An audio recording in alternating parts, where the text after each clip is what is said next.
Carbon Trust's Inside Sustainability webinar series.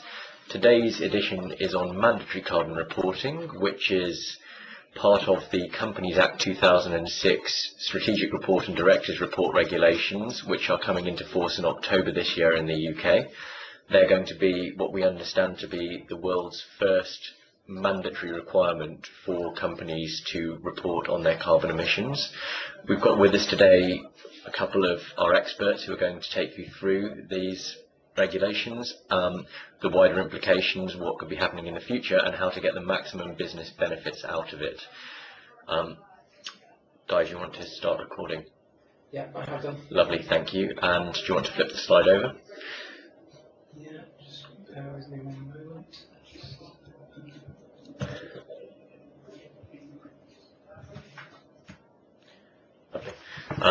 So we're going to go through today, first of all, an understanding of the requirements of meeting the mandatory carbon reporting regulations and our views on how that's going to evolve over the coming years and potentially affect large companies. We're going to go on what you need to do to understand that you're going to be compliant with those regulations. And then finally, we're going to look at how to get the maximum business benefit from measuring and reporting your carbon emissions. We will be dealing with questions at the end of the webinar, so please do feel free to type in the text box throughout, but then we're going to deal with those at the end. So I'm going to just tell you a little bit first of all about the Carbon Trust. Very swiftly, the Carbon Trust does three principal things. We offer advice to businesses, governments and the public sector on how to create a sustainable low carbon economy.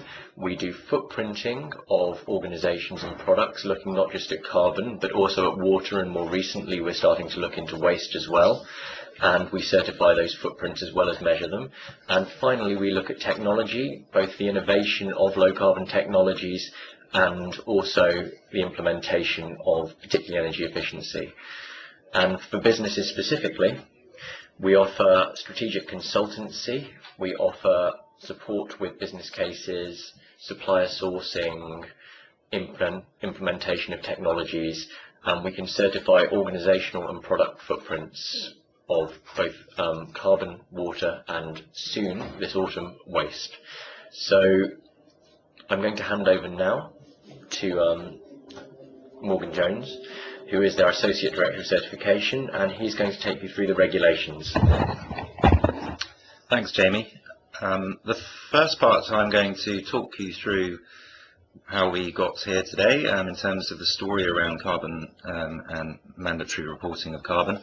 I'm going to hand over to Guy after that, who will go through the specifics of the regulation. So this came about from Section 85 of the Climate Change Act, which included a clause asking the government to introduce mandatory carbon reporting at a later date, actually by 2012, or explain why it was intending not to. So what took place in the last 2 years was a significant consultation period run by DEFRA, looking at the options around mandatory reporting in terms of what it should include and who it should be applied to. In terms of the constituency, there were four main options of who this regulation would be applied to. That was either it would be a voluntary standard or voluntary requirement, that it would apply to large businesses, which there are some 25,000. Thirdly, to quoted companies on the London Stock Exchange, of which there's about 1,100, or to companies over a particular electricity threshold, in the same way as the CRC applies to organisations over 6,000 megawatt hours. So those four options were put out to consultation, and interestingly, the favoured option was to apply mandatory carbon reporting to all large organisations. However, if you looked at the cost-benefit analysis attached to the consultation, the cost to UK business of this regulation being applied to all large organisations was huge in comparison to the cost of applying it to quoted companies. The main reason being that many quoted companies already produce carbon footprint data and report it to voluntary mechanisms like the Carbon Disclosure Project. So for that reason, the government settled on applying mandatory carbon reporting to quoted companies. And recently in June, after some delay, it finally put the regulation before Parliament, and it was passed by Parliament. It will then come into force on the 1st of October 2013, and there are two main important documents. One is the regulation itself, but probably more usefully are the DEFRA guidance that you can see on the slide there, which covers not just carbon but actually all environmental reporting guidelines. So to go into the detail of what it says in those documents, I'm going to pass across to Guy now, who will cover the specifics. Good afternoon, everyone. What I'm going to do is to take you through the key aspects of this legislation. And first of all, let's look at who's going to be affected. Well, the regulations talk about quoted companies, and by this they mean UK incorporated companies that are listed either on the London Stock Exchange's main market or in a European Economic Area. So what this means is that it excludes non-UK registered, AIM listed and privately owned companies. So when's it coming into force? Well, as Morgan mentioned, it comes into force on the 1st of October, and that means that for reporting years ending on or after the 30th of September this year, companies will be obliged to report their greenhouse gas emissions. So because we need to use a 12-month data period for this reporting, this means that actually the start of the data collection period could be as early as October 2012, but obviously this depends on your specific company reporting year. It's also worth mentioning that the guidelines mention that your reporting year for greenhouse gas emissions should ideally align with your financial reporting year, although it is possible to for that to be different if you then declare that. So how do you actually complete this greenhouse gas inventory? Well, there's no specified methodology, although there are guidelines, as Morgan mentioned. And in those guidelines it says that you need to choose and disclose the method that you're going to use. So something like the Greenhouse Gas Protocol or ISO 14064.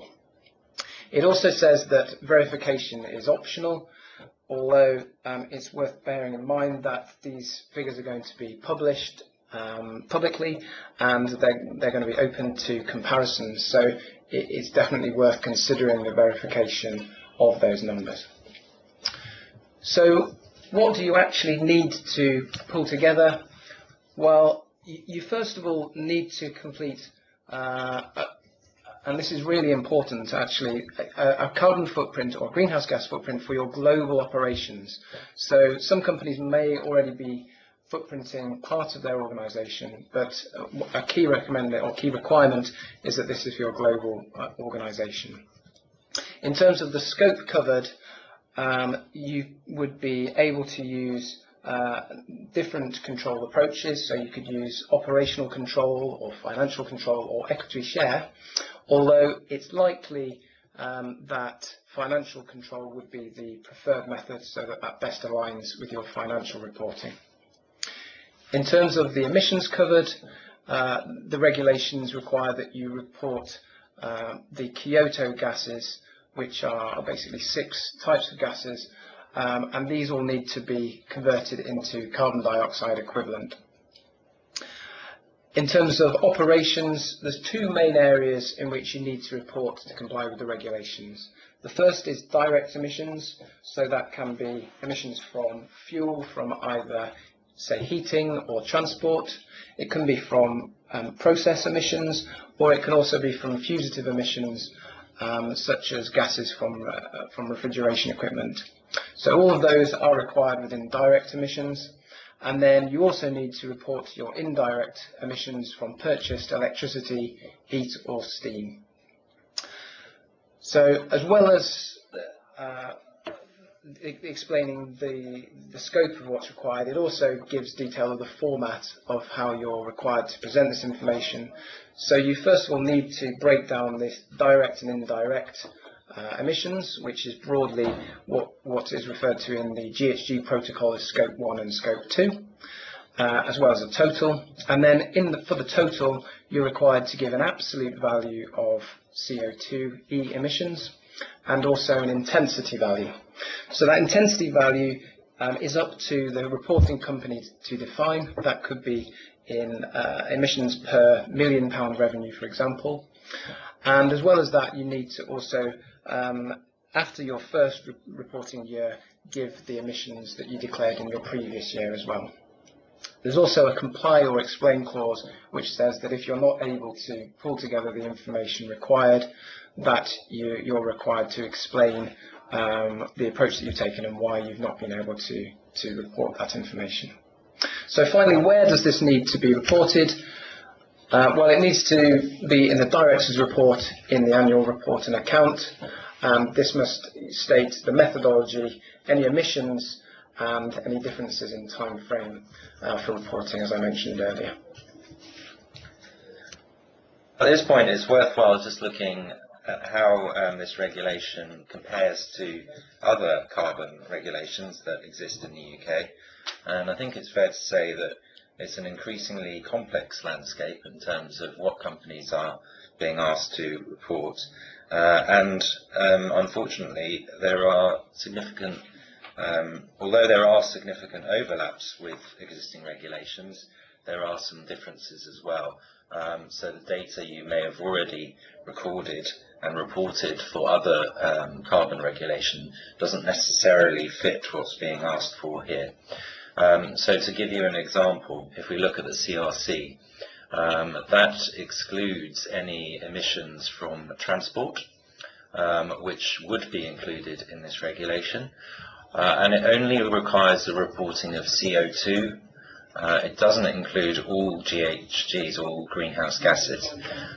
So for instance, this regulation would require the reporting of things like fugitive loss of refrigerant gases or process emissions and other GHGs that are outside the scope of the CRC. It's a similar story in terms of companies who are party to climate change agreements and or are in the European Emissions Trading Scheme, in that there is some overlap in data, but it's not a direct match. It's worth looking also at Grenelle 2, which is the French regulation. Perhaps that's a good indicator of the direction of travel for these sorts of regulations. The reason I say that is it goes beyond just carbon, including water and waste and other environmental KPIs. And from 2017, it will also require third-party verification. So that may indicate where we're heading in the UK if the UK government decides to follow that lead. You can also look at voluntary carbon reporting mechanisms. Two examples would be the Carbon Disclosure Project or the Carbon Trust Standard. And if you report to either of those, or if you have achieved the Carbon Trust Standard, you're in a good place really to comply with this regulation. The data required is quite similar, and therefore you may well be able to use data that you've already reported to CDP or the Carbon Trust Standard assessment for this purpose. It's important to check, though, that what you have reported does already to voluntary schemes matches the scope of here, particularly as Guy said that this is a global footprint, and you may have only reported your UK footprint to the CDP, or you may have only achieved the Carbon Trust Standard for your UK footprint, so that's something to bear in mind. In terms of how we think the reporting landscape is going to evolve from here onwards, we can split that into three areas in terms of time frame: short term, medium and long term.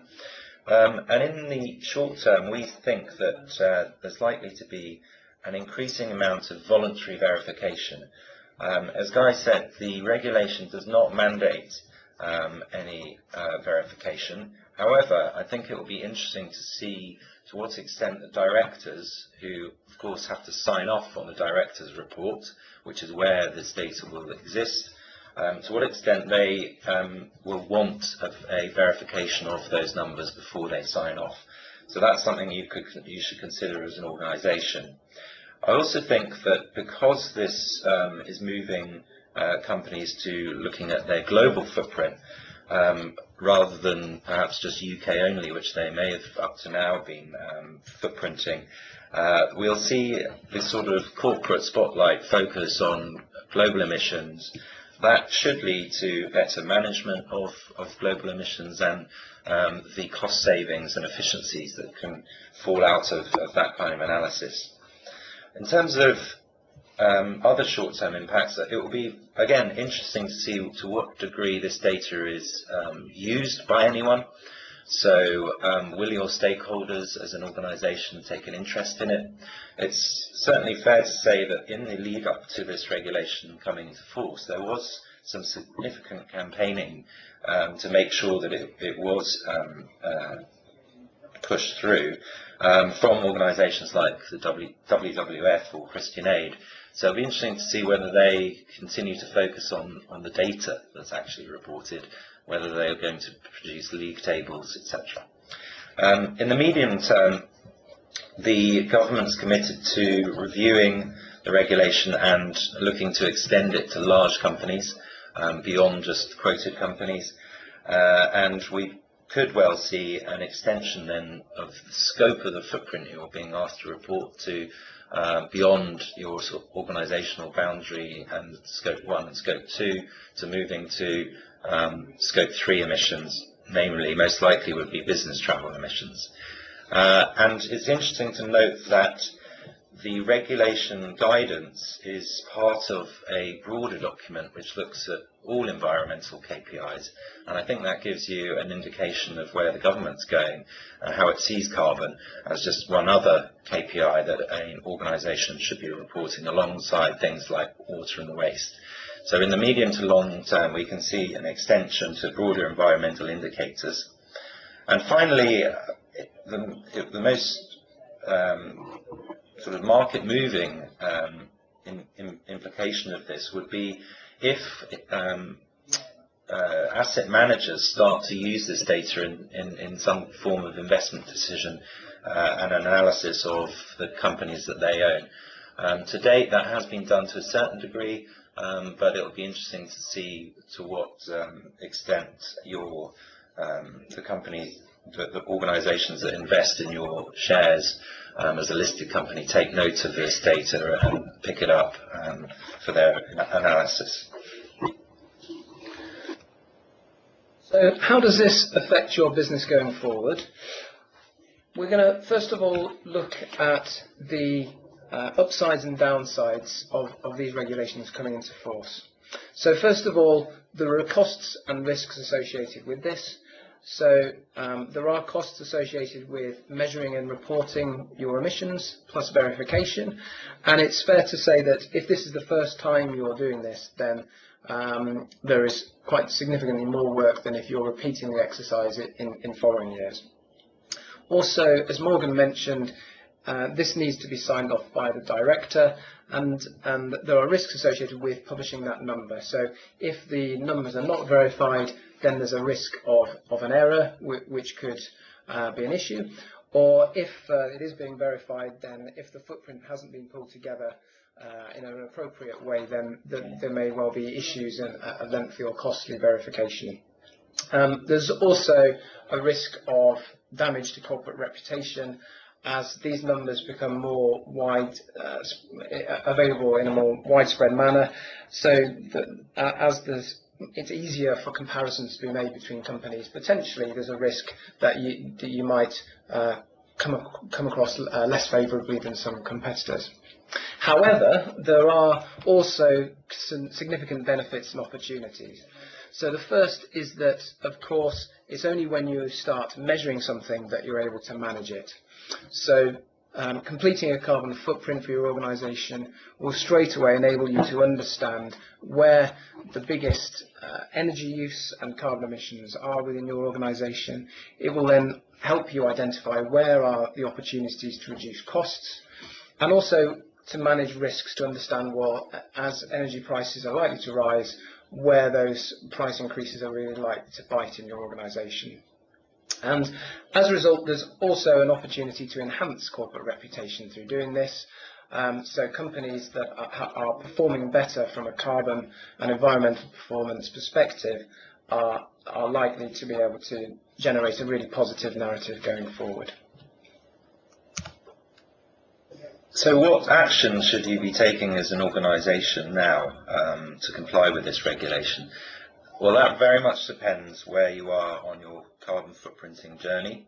If you're starting from scratch, the first thing you should do is start to understand footprinting methodologies in order for you to understand the scope of emissions that you're being required to report, and which bits of your organisation you need to include and which bits you don't.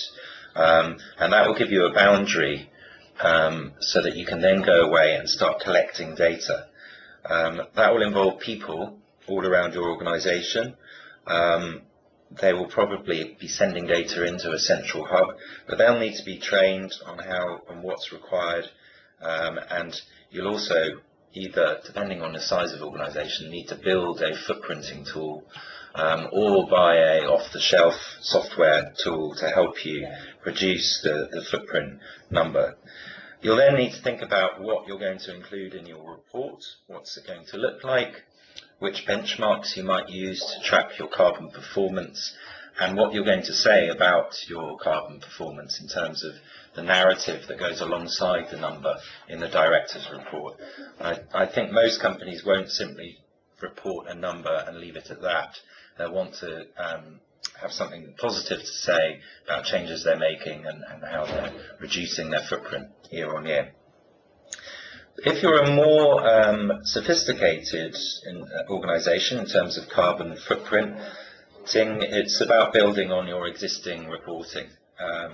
So, as I've said earlier, there's lots of different data required by different regulations, so do make sure that what you're already reporting does meet the scope of this regulation, particularly around, do you collect all data on a global basis?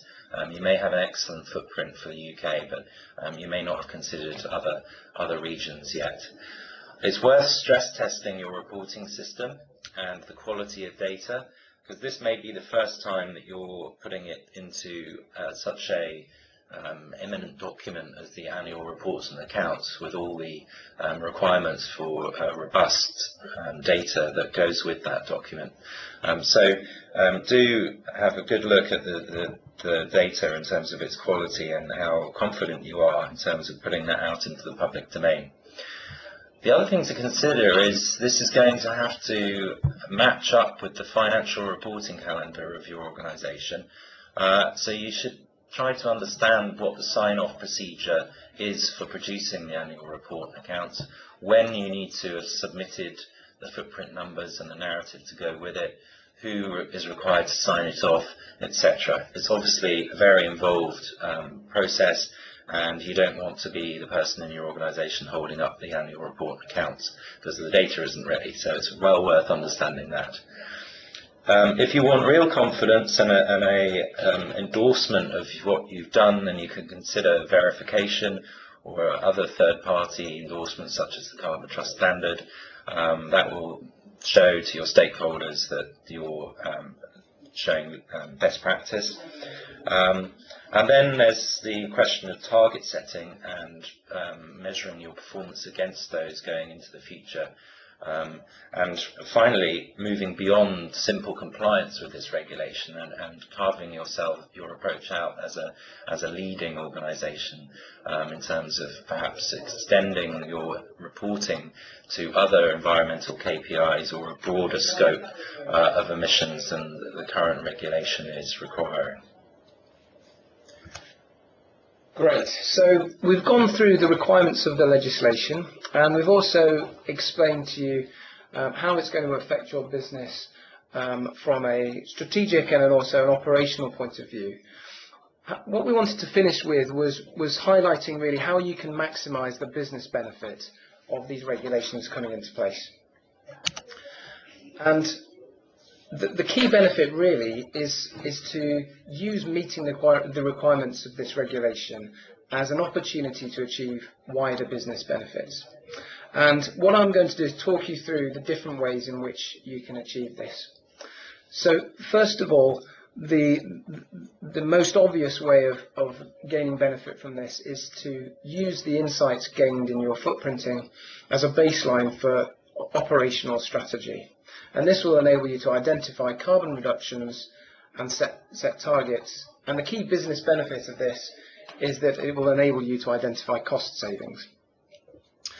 Having set this, defined this strategy and set these targets, you're then in a very good place to communicate externally. And one thing you may want to consider is using verification or certification schemes to communicate these targets and these reductions with real credibility, to demonstrate A, that you have accurately completed your footprint, but also B, that you have achieved reductions in the past. So the key business benefit here is maximising the reputational gains from this. So you can then also extend the breadth of your carbon reporting, as Morgan mentioned. And a key area in which you can do this is to look at Scope 3 emission measurement. So what this would involve would be the identification and measurement of the most relevant Scope 3 categories for your business. And often the highest impact is in the purchased goods and services. So by doing that, you can identify current and future risks in your supply chain, but also cost savings as well. And then finally, having extended your reporting beyond the minimum requirements, you can then go on to understand the broader reporting landscape, such as the GRI or the Carbon Disclosure project, and you can really use this to maximise the reputation gains from demonstrating leadership in environmental reporting and management. So the key business benefit here is reputation going beyond the average into real leadership. So what I'd like to do is just focus on a couple of these in a little more detail. Firstly, looking at operational strategy, you might start off by looking at your carbon footprint for your baseline year or for your current year, as shown on the graph on the slide here. What you can then do, and this is really important, to think about how your business is likely to grow over the next few years, say in the next 5 years or up to 2020. And you can do some modelling to understand, well, what is the impact going to be on your carbon emissions? Having done that, you can then identify what are the potential reductions that you can achieve.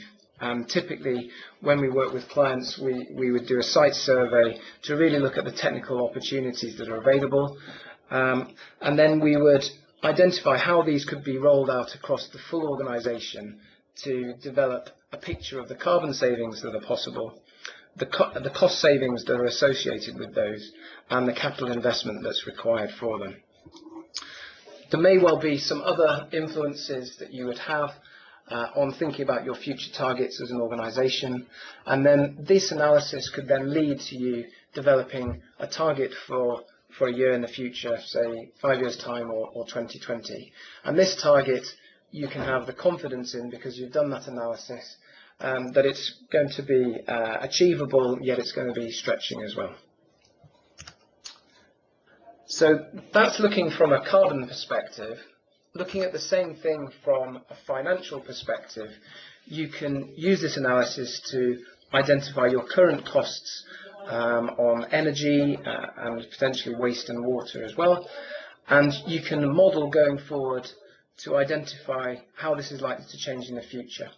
So this slide shows an example from a client project we worked on, and you can see this client's cost of energy, waste and water is just over 2.5 million a year in the baseline year. And then if you look at the top line of the graph, you can see that business growth plus projected increases in unit energy costs mean that it's going to rise to about 3.5 million by 2020. So the lower line at the bottom of the shaded area shows the carbon footprint that would be possible if this company was to invest in energy efficiency and renewable energy. And you can see that by 2020 this equates to a 35% saving, which is pretty considerable. And I think the impact really comes home when you think that cumulatively from the baseline year to 2020, this represents a net cost saving of £9 million. As well as that, this particular project had a payback period of 4.2 years.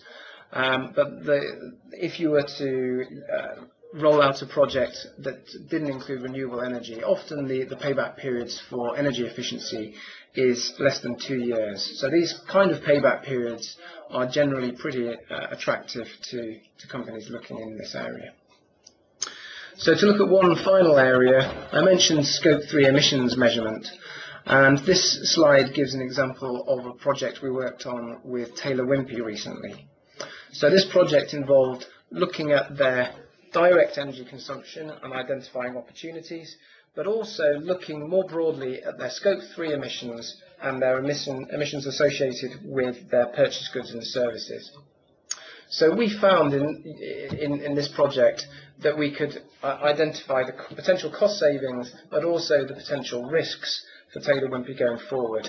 And we found that taking action on supply chain energy efficiency within 4 key areas could help avoid over £3 million in annual material costs by 2015 and achieve cumulative savings of £29 million by 2020. So I think this really brings home that actually there's real savings to be made in your own direct operations, but then an even bigger prize to be had when you're looking more broadly at your supply chain. So to finish off with, we thought it would be useful to share how the Carbon Trust can offer support at the different stages of this journey. So first of all, we can offer a reporting diagnostic proposition where we will basically understand what your reporting requirements are, help you define objectives and the right methodology for you, define the data that you would need, the systems and processes that you would have to have in place to do this effectively, and that would mean giving you a really clear list of next steps to really meet the requirements of these regulations. Going forward into the middle of the slide, we can also offer full carbon footprinting, and this is a service we've done for a big number of companies in the past. And what that involves is support with data gathering, creating a full greenhouse gas inventory, and as Morgan mentioned, we can develop a tool bespoke to you that will enable you to do that.